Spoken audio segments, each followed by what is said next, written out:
Le jeu de la Terre, partie 4. Le piège de l'astral. Nous sommes inclus dans un écosystème, visible à l'œil humain, qui résonne avec un autre écosystème qui, lui, est invisible.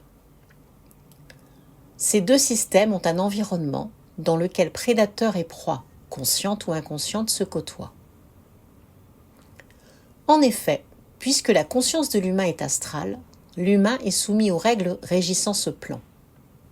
Ce marécage dans lequel règne la prédation, l'illusion, la manipulation et le faux sous tous ses aspects est le miroir de notre société.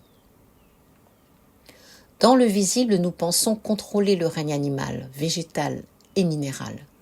Nous élevons du bétail pour nous nourrir sans aucun égard particulier à la maltraitance animale. Nous modifions les essences du végétal selon notre bon vouloir et nous pratiquons l'extraction des richesses minérales autant que nous estimons en avoir besoin. Nous usons et abusons de ce que la terre porte en son sein. Dans l'invisible, ce sont les humains qui sont le bétail de certaines entités, car ils leur fournissent à leur insu nourriture et habitat. En effet, certaines entités se nourrissent des émotions humaines et peuvent manipuler pensées et émotions humaines dans le but d'extraire ce dont elles se nourrissent. Leurs stratagèmes pour arriver à leur fin sont nombreux. Elles entrent par des failles énergétiques des corps subtils de l'humain, s'y installent et le manipulent, ce qui a pour effet de diminuer sa clarté d'esprit et son discernement. Les drogues et l'alcool potentialisent ce phénomène. La fascination de l'humain pour le pouvoir, la richesse et les plaisirs matériels rendent aisée cette manipulation. Une quête spirituelle basée sur la recherche de ressentis puissants ou d'expériences montrant que l'on est exceptionnel grâce à des perceptions supérieures à la moyenne est une étape qui doit juste nous faire comprendre que nous sommes encore soumis aux attractions de la forme et au besoin d'impressionner les autres.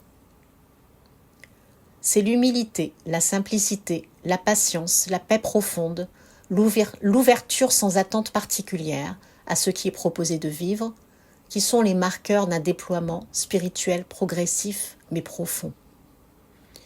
Comprendre que cette étape, la découverte du versant invisible de notre expérience terrestre, est importante, certes, mais ne doit pas nous faire oublier que notre objectif est de nous rappeler que notre essence se trouve au-delà du marécage du plan astral. Donc s'attarder sur ce plan ne va pas nous aider à nous élever.